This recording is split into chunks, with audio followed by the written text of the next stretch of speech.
आने से भैंस बची थी, उनके आने से मंगलसूत्र बचे थे। अरे जो आदमी खुद का मंगलसूत्र नहीं बचा पाया वो मंगलसूत्र की बात कर रहा है। प्रधानमंत्री जी जिसके गले में मंगलसूत्र डाला था, आज उस महिला को बिना मंगलसूत्र के कर दिया प्रधानमंत्री ने, और वो दूसरी महिलाओं को गुमराह कर रहा है कि वो मंगलसूत्र की रक्षा करेगा। कैसे करेंगे वो? बताएं जरा, हमारे सामने आके बताएं ना कि किसी के मंगलसूत्र की रक्षा कैसे करेंगे, और किसी की भैंस को कोई क्यों चुराएगा? अरे डर तो है भाजपा वालों से। सच्चाई है, ये मानना पड़ेगा कि ये वो तानाशाह लोग हैं। ये हमारे देश की 85% जो आबादी है उसको कुछ नहीं समझते, उसको समझते हैं कि ये केवल हमारे इशारों पर चले। मैं कह रही हूँ कि 85% लोग जाग जाएं, और खासकर मैं ओबीसी वालों को जगाना चाहती हूँ कि ओबीसी के लोग आप जाग जाओ।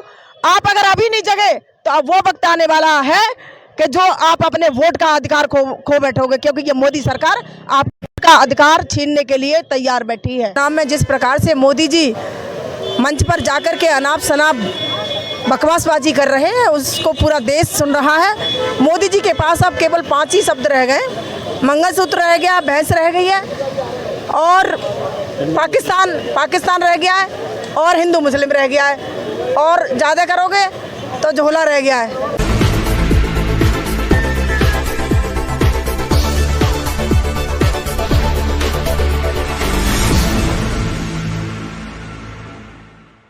आज अरविंद केजरीवाल जी की जो रिहाई हुई है उस पर जो आम आदमी मुख्यालय पे काफ़ी भीड़ है, और जो कार्यकर्ता है वो लगातार यहाँ पे बने हुए हैं।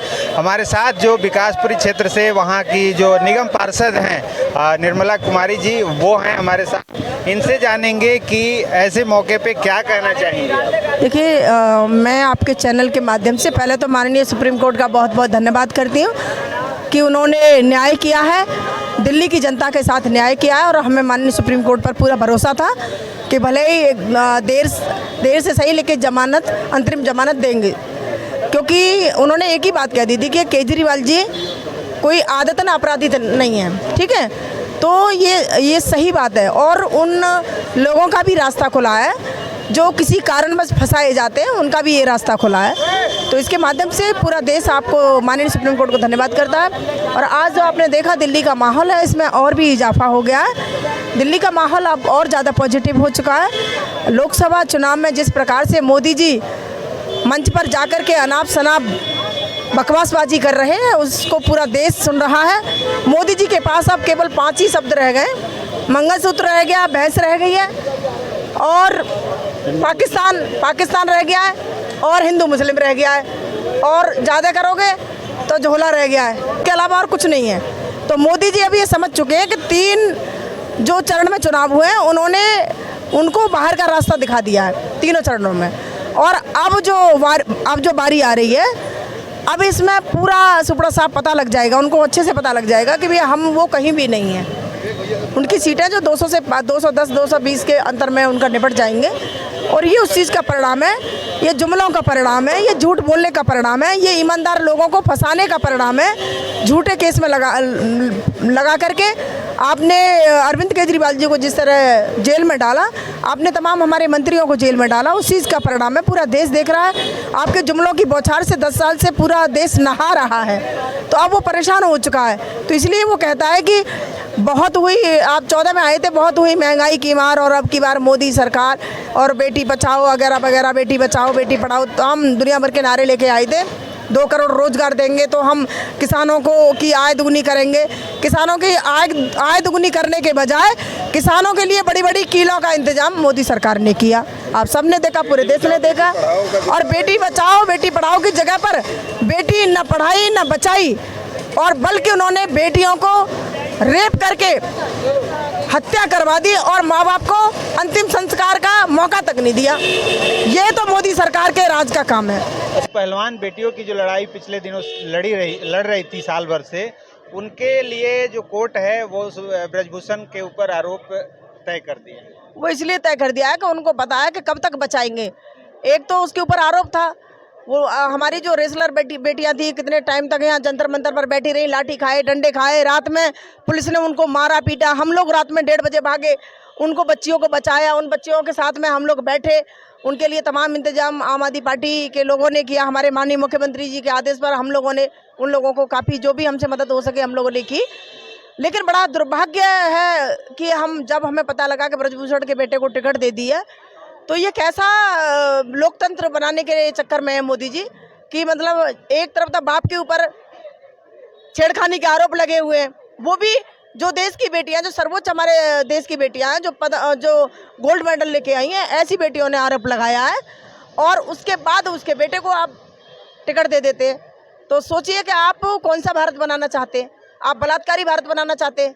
आप हत्या के आरोपियों को लोकतंत्र में बिठाना चाहते हैं? संसद में बिठा करके आप ऐसे ही भाषण दिलवाओगे? जैसे कि आपके इनके नेता, आपने देखा होगा, इनके सांसद कॉलर तान के किसी को भी खड़ा होकर गाली दे देते। संसद में भी अल्पसंख्यक के खिलाफ या हमारे माइनॉरिटी भाइयों के खिलाफ, जो भी अभी आपने देखा एक सांसद थे हमारे, उनके खिलाफ ही इनके सामने वाले जो विधुड़ी ने, रामी विधुड़ी, इतना अपशब्द बोला।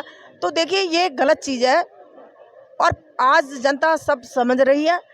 जनता इनके झांसे में अब नहीं आने वाली। 10 साल काम करने के बाद अपने काम गिना कर वोट मांगने के बजाय अब वो आप लोगों से बचा रहे हैं कि ये लोग आएंगे तो मंगलसूत्र पे खतरा है और भैंस पे खतरा है। भैंस पे खतरा है। अच्छा, तो मतलब उनके आने से भैंस बची थी, उनके आने से मंगलसूत्र बचे थे। अरे जो आदमी खुद का मंगलसूत्र नहीं बचा पाया, वो मंगलसूत्र की बात कर रहा है। प्रधानमंत्री जी जिसके गले में मंगलसूत्र डाला था, आज उस महिला को बिना मंगलसूत्र के कर दिया प्रधानमंत्री ने, और वो दूसरी महिलाओं को गुमराह कर रहा है कि वो मंगलसूत्र की रक्षा करेगा। कैसे करेंगे वो? बताएं जरा, हमारे सामने आके बताएं ना कि किसी के मंगलसूत्र की रक्षा कैसे करेंगे, और किसी की भैंस को कोई क्यों चुराएगा? अरे डर तो है भाजपा वालों से। हम कहते हैं ना, वो कहते हैं बेटी पढ़ाओ और बेटी बचाओ, हम कहते हैं भाजपा वालों से अपनी बेटी को बचाओ। आप तमाम केस उठा के देख लीजिए, कहीं भी आरोपी पाया जाता है तो भाजपा का पाया जाता है, कहीं भी अगर रेपिस्ट पाया जाता है तो भाजपा का पाया जाता है। क्यों? तो ये सच्चाई है, इस देश की सच्चाई है। ये मानना पड़ेगा कि ये वो तानाशाह लोग हैं। ये हमारे देश की 85% जो आबादी है उसको कुछ नहीं समझते, उसको समझते हैं कि ये केवल हमारे इशारों पर चले। मैं कह रही कि 85% लोग जाग जाएं, और खासकर मैं ओबीसी वालों को जगाना चाहती हूँ कि ओबीसी के लोग आप जाग जाओ। आप अगर अभी नहीं जगे तो अब वो वक्त आने वाला है कि जो आप अपने वोट का अधिकार खो बैठोगे, क्योंकि ये मोदी सरकार आपका अधिकार छीनने के लिए तैयार बैठी है। Thank you. आप तमाम केस उठा के देख लीजिए, कहीं भी आरोपी पाया जाता है तो भाजपा का पाया जाता है, कहीं भी अगर रेपिस्ट पाया जाता है तो भाजपा का पाया जाता है। क्यों? तो ये सच्चाई है, इस देश की सच्चाई है। ये मानना पड़ेगा कि ये वो तानाशाह लोग हैं। ये हमारे देश की 85% जो आबादी है उसको कुछ नहीं समझते, उसको समझते हैं कि ये केवल हमारे इशारों पर चले। मैं कह रही कि 85% लोग जाग जाएं, और खासकर मैं ओबीसी वालों को जगाना चाहती हूँ कि ओबीसी के लोग आप जाग जाओ। आप अगर अभी नहीं जगे तो अब वो वक्त आने वाला है कि जो आप अपने वोट का अधिकार खो बैठोगे, क्योंकि ये मोदी सरकार आपका अधिकार छीनने के लिए तैयार बैठी है। Thank you.